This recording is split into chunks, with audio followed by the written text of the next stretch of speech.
Bismillah wa bihamdih. Assalamualaikum warahmatullahi wabarakatuh. Waalaikumsalam warahmatullahi wabarakatuh. Alhamdulillah rabbil alamin. Assalatu wassalamu ala sayyidina Rasulillah wa ala wa alihi wa ashabihi wa mawala. Allahumma aslih ummata Muhammadin Sallallahu alaihi wasallam. wa farij an ummati Muhammadin Sallallahu alaihi wasallam. warham ummata Muhammadin Sallallahu alaihi wasallam. wasyur wahfazu ayyid nahdatil watan nabi haqqi Muhammadin Sallallahu alaihi wasallam. amma ba'd. Yang saya hormati pimpinan Pondok Pesantren Fathul Hikam Al Mubarak Nahdlatul Watan beserta sekeluarga, dan saya yang hormati pengasuh Pondok Pesantren Fathul Hikam Al Mubarak Nahdlatul Watan beserta teman-teman seperjuangan yang insya Allah dimuliakan oleh Allah Subhanahu Wa Taala. Marilah kita bersyukur atas kehadirat Allah Subhanahu Wa Taala dengan mengucapkan hamdalah, alhamdulillahirabbil alamin. Dengan segala limpahan rahmat, taufik, hidayah dan inayahnya kepada kita sekalian, sehingga kita bisa berkumpul di tempat yang mulia ini dalam keadaan sehat walafiat. Salawat serta salam tak lupa juga kita haturkan kepada junjungan kita, yaitu baginda Nabi besar Muhammad yang telah merubah peradaban dari peradaban jahiliyah menuju peradaban ilmu pengetahuan dan akhlakul karimah. Teman-teman seperjuangan yang saya muliakan, berdirinya saya di sini untuk menyampaikan pidato atau kisah yang berjudul Detik-detik wafatnya Rasulullah Sallallahu Alaihi Wasallam. Setiap pertemuan pasti ada perpisahan, setiap awal pasti ada akhir, dan setiap permulaan kisah pasti ada penutupnya. Rasulullah Sallallahu Alaihi Wasallam diutus oleh Allah Subhanahu Wa Taala sebagai perantara hidayah untuk umatnya agar mereka menyembah kepada Allah Subhanahu Wa Taala, dan ketika tugas itu selesai tentu Rasul akan kembali kepada Allah Subhanahu Wa Taala.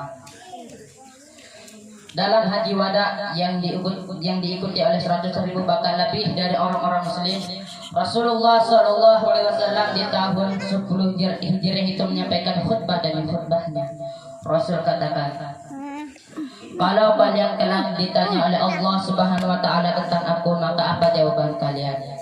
Sahabat Nabi menjawab, wahai Rasul, engkau adalah orang yang senantiasa memberikan risalah, amanah, dan senantiasa menasihati kami. Maka Rasul katakan, wahai Allah, saksikan wahai Allah, saksikan wahai Allah, saksikan wahai Allah. Begitu kata Rasulullah Sallallahu Alaihi Wasallam. Tahun terus berganti.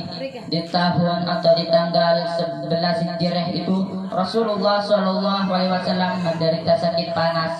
Sakit akibat diracuni oleh orang Yahudi, seorang wanita Yahudi di tahun 7 Hijriah pada saat perang Khaybar. Dan wanita tersebut meneburi racun di daging yang dimakan oleh Rasulullah Shallallahu Alaihi Wasallam. Dan dampak dari racun tersebut mulai terasa di tahun 11 Hijriah. Rasul dalam keadaan sakit dan mendatangi pemakaman yang ada di Baqi dan mendoakan seluruh para syuhada yang ada di Baqi. Rasul katakan, sesungguhnya aku pun akan menyusul kalian. Dan pada saat itu Rasulullah Sallallahu Alaihi Wasallam meminta izin kepada istri-istrinya untuk beristirahat di rumah Aisyah, istri yang dicintai oleh Rasulullah Sallallahu Alaihi Wasallam. Dalam keadaan sakit, Rasul dipapah oleh Fadl bin Abbas dan Ali bin Abi Thalib untuk datang ke masjid, untuk datang ke mimbar dan berkhutbah di depan seluruh para sahabat-sahabatnya. Rasul katakan, tidak ada yang aku khawatirkan kepada kalian kecuali pada saat dunia ini dibangkitkan oleh kalian dan kalian berlomba-lomba untuk mengejarnya, dan dunia itu akan membinasakan kalian, kata Rasulullah. Rasul melanjutkan lagi, seorang hamba Allah diberikan pilihan oleh Allah untuk berada terus di muka bumi ini atau kembali kepada Allah dan menatap wajah Allah, dan hamba tersebut lebih memilih untuk kembali kepada Allah dan memandang wajah Allah. Abu Bakar yang mendengar hal tersebut terseduh-seduh dan menangis, bersimbah air mata, lalu ia katakan, wahai Rasulullah, aku, orang tuaku, ayahku, ibuku, jiwaku, hartaku menjadi terbesar untukmu, wahai Rasulullah. Rasul berusaha menenangkan Abu Bakar dan mengatakan, tenang Abu Bakar, dan beradalah di tempatmu, wahai Abu Bakar. Seluruh para sahabat merasa heran dengan kata-kata dari Abu Bakar, dan air mata turun dari mata Abu Bakar, dan mereka kemudian paham bahwa itulah isyarat, bahwa itulah akhir dari Rasulullah. Rasul lebih memilih Allah, Rasul lebih memilih memandang wajah Allah dibandingkan berada terus di muka bumi ini, dan mereka semua pun menangis di majlis tersebut. Rasul semakin melemah dan dipapah kembali oleh Abu Bakar dan Ali bin Abi Thalib untuk kembali ke rumahnya. Dan pada saat itu Rasulullah Shallallahu Alaihi Wasallam berada di pangkuan Aisyah, istri yang dicintai oleh Rasulullah Shallallahu Alaihi Wasallam. Dan di sebuah hari Rasul tak seperti biasanya karena Rasul telah semakin melemah. Rasul berdiri tak seperti biasanya. Rasul membuka tirai yang ada di depan rumahnya yang langsung berhadapan dengan para sahabat yang sedang menunaikan sholat subuh dipimpin oleh Abu Bakar. Hampir dan nyaris saja mereka membatalkan sholat tersebut karena menurut mereka Rasul telah segar, Rasul telah sembuh, Rasul bisa kembali menjadi imam sholat kita, Rasul bisa kembali menjadi pemimpin kita. Hampir dan nyaris saja mereka membatalkan sholat tersebut. Namun Rasul kembali memberikan isyarat untuk melanjutkan sholat tersebut. Mereka mengira senyuman yang dilakukan oleh Rasulullah bahwa itu adalah pertanda Rasul akan kembali kepada kita. Namun kenyataannya Rasul kembali ke dada, ke pelukan Aisyah, istri yang dicintai oleh Rasulullah Sallallahu Alaihi Wasallam. Dan pada saat itu Fatimah datang ke rumah Aisyah, dan Fatimah biasanya disambut oleh Rasul. Rasul berdiri seperti biasanya, Rasul mencium Fatimah Aisyah biasanya. Namun kenyataannya Rasul telah semakin melemah dan tidak mampu untuk menyambut kedatangan Fatimah. Maka Fatimah memandang ayahnya dengan mengatakan, wahai ayah, betapa rasa kesakitanmu, wahai ayah, betapa rasa penderitaanmu, wahai ayah. Dan apa yang dikatakan oleh Rasulullah, Rasul mengatakan bahwa hari ini adalah hari terakhir di mana aku merasakan penderitaan, wahai Fatimah. Setelah hari ini aku tidak akan merasakan penderitaan lagi. Dan Rasulullah Shallallahu Alaihi Wasallam membisikkan kalimat-kalimat di telinganya Fatimah, dan Fatimah berlari dan menangis jadi-jadinya. Dan Rasulullah Shallallahu Alaihi Wasallam memanggil Fatimah dengan mengatakan Fatimah, dan membisikkan kalimat-kalimat kembali di telinganya Fatimah. Maka Fatimah memandang ayahnya dengan mengatakan, wahai ayah. Dan Rasulullah SAW kembali membisikkan kalimat-kalimat di telinganya Fatimah. Maka Fatimah kembali tertawa. Dan di lain hari orang-orang dan Aisyah menanyakan sesuatu di telinganya, dan Aisyah menanyakan sesuatu kepada Fatimah tentang bisikan Rasul. Fatimah menjawab, di bisikan pertama Rasul katakan bahwa Rasul akan pergi meninggalkan kita. Itu yang membuat aku menangis. Dan di bisikan kedua Rasul katakan bahwa aku adalah orang yang paling pertama untuk menyusul ayahku Rasulullah, dan itu yang membuat aku tertawa. Matahari semakin meninggi dan Rasulullah SAW pun semakin melemah. Pada suatu ketika ada seseorang yang mengetuk pintu rumah Rasulullah SAW, dan Fatimah membukakan pintu rumah tersebut dan mengatakan, untuk apa kau kemari? Ayahku sedang sakit. Orang itu mengatakan, tidak, aku harus bertemu dengan ayahmu. Fatimah lagi mengatakan, untuk apa? Ayahku sedang sakit. Dan Fatimah menutup pintu rumah tersebut. Dan Rasulullah SAW memanggil Fatimah dengan mengatakan, Fatimah, itu dialah malaikat maut, wahai Fatimah. Dialah akan bertemu denganku, wahai Fatimah. Dialah yang memutus kebahagiaan sementara, wahai Fatimah. Inilah hari terakhirku, wahai Fatimah. Dan Fatimah tidak mampu lagi untuk membendung air matanya. Ia paham bahwa inilah akhir hidup dari Rasulullah Sallallahu Alaihi Wasallam. Dalam keadaan lemah, malaikat maut menjumpai Rasulullah Sallallahu Alaihi Wasallam. Rasul katakan, di mana malaikat Jibril? Dan malaikat Jibril pun datang untuk menemui Rasulullah. Rasul katakan, apa hakku dan harapan Allah wahai malaikat Jibril? Malaikat Jibril mengatakan bahwa Allah telah menantimu di syurga, bahwa malaikat-malaikat telah menantimu di pintu-pintu langit untuk menyambut kedatangan ruhmu wahai kekasih Allah. Dan apa yang dikatakan Rasulullah? Rasul tidak tersenyum. Malaikat Jibril mengatakan, mengapa engkau tidak tersenyum? Rasulullah Sallallahu Alaihi Wasallam pun mengatakan, aku memikirkan umatku wahai malaikat Jibril. Bagaimana keadaan umatku sepeninggalanku wahai malaikat Jibril? Dan malaikat Jibril pun mengatakan, aku pernah mendengarkan Allah berfirman, tidak akan masuk surga kecuali orang-orangmu, umat-umatmu yang masuk surga terlebih dahulu.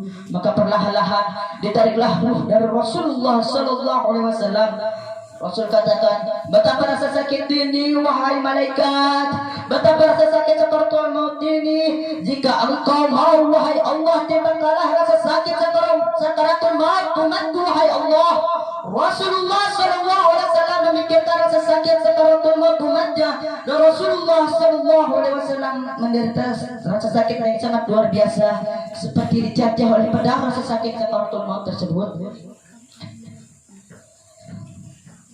Dan apa yang dikatakan oleh Rasulullah, dan apa yang dilakukan oleh Rasulullah? Rasul katakan, Rasul ingin pergi kepada Allah, dan tangannya ditunjukkan ke atas dan mengatakan, La ilaha illallah, La ilaha illallah. Dan itulah akhir hidup dari Rasulullah. Aisyah merasa bersedih, dan ia pun berlari ke depan pintu rumahnya dengan mengatakan, Rasulullah telah wafat, Rasulullah telah meninggalkan kita. Seluruh penduduk kota Madinah merasakan kota Madinah seolah-olah gelap.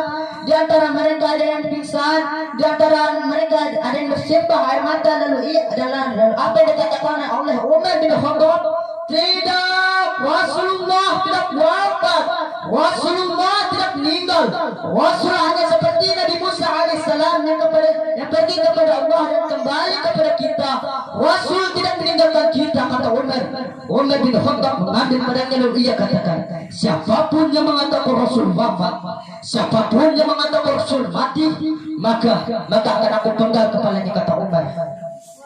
Lalu Abu Bakar berusaha menenangkan Umar dengan mengatakan, tenanglah Umar, duduklah Umar, tenanglah Umar. Namun Umar tidak mau mendengarkan kalimat dari Abu Bakar. Siapapun yang mengatakan Rasul wafat, aku panggal kepalanya, kata Umar. Umar tidak mampu untuk menunduk air matanya. Umar, orang yang tegas ini, tidak mampu untuk menahan rasa kesedihan yang sangat luar biasa. Lalu Abu Bakar naik ke atas mimbar dengan mengatakan, wahai manusia, ketika kalian menyembah Rasulullah, Rasul hanya seperti manusia biasa yang mati. Dan ketika kalian menyembah Allah, Allah hidup dan tidak pernah mati. Maka tertunduklah Umar, tersyukurlah Umar dengan bersimbah air mata lalu ia katakan, wahai Rasulullah, wahai Rasulullah. Umar berpaham itulah matinya Rasulullah Sallallahu Alaihi Wasallam. Dan ketika Rasulullah Sallallahu Alaihi Wasallam dikuburkan atau dimakamkan, Rasul Fatimah mengatakan kepada Anas bin Malik, tegak engkau wahai Anas bin Malik, engkau menaburi debu dan tanah di wajah suci Rasulullah. Tegak engkau wahai Anas. Dan apa yang dikatakan oleh Anas bin Malik, kami terpaksa untuk melakukan ini wahai Fatimah. Hari itu adalah hari yang sangat luar biasa kesedihannya. Tidak ada orang yang tidak terbendung air matanya. Bahkan Bilal bin Rabah pun tidak mampu untuk membendung air matanya ketika memandangkan azan. Dan Rasulullah Sallallahu Alaihi Wasallam pun pernah berujar kepada para sahabat-sahabatnya. Rasul katakan, wahai sahabat-sahabatku, aku merindukan saudara-saudaraku. Sahabat Nabi menjawab, siapa saudara-saudaramu Rasul? Kamilah ini saudara-saudaramu Rasul. Dan apa yang dikatakan oleh Rasulullah? Rasul katakan, kalian bukanlah saudara-saudaraku, kalian adalah sahabat-sahabatku. Saudara-saudaraku adalah mereka yang tidak pernah melihatku, namun mereka tetap beriman kepadaku. Aku merindukan perjumpaan dengan kita. Bagaimana dengan kita? Apakah Bagaimana dengan kita? Rasulullah Sallallahu Alaihi Wasallam merindukan perjumpaan itu dengan kita. Bagaimana dengan lisanmu? Apakah senantiasa untuk bersalawat kepada Rasul? Bagaimana dengan perilakumu, tindak lakumu, perbuatanmu? Apakah senantiasa untuk melakukan sunnah-sunnah Rasul? Bagi kita yang mengaku cinta kepada Rasulullah, tenang, kita akan bertemu di telaganya Allah, di surganya Allah, insya Allah. Wahai pencinta Rasulullah, mudah-mudahan ada hikmah dan pembelajaran, insya Allah. Wahai pencinta Rasulullah, insya Allah. Dan saya akhir, wallahul muwaffiq wal hadi ila sabilir rasyad. Wassalamualaikum warahmatullahi wabarakatuh.